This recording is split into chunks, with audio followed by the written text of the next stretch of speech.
ધંધોકારી આત્મદેવ પાસે આવ્યો. બાપ, દારૂ પીવા માટે પૈસા આપો, જુગાર રમવા માટે મને પૈસા આપો, સટ્ટો રમવા માટે મને પૈસા આપો. આત્મદેવ ધંધોકારીના આવા કુકર્મો જોઈ અને ના પાડવા લાગ્યા.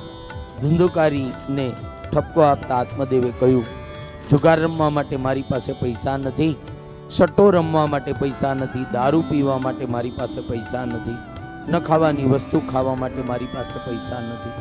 આવું આત્મદેવે જ્યારે ના પાડી અને પૈસા આપવાની ના પાડી, એ જ સમયે ધંધોકારી મારવા તૈયાર થયો. આત્મદેવને એકદમ હાથ ઉગામી અને મારવા ધંધોકારી તૈયાર થયો.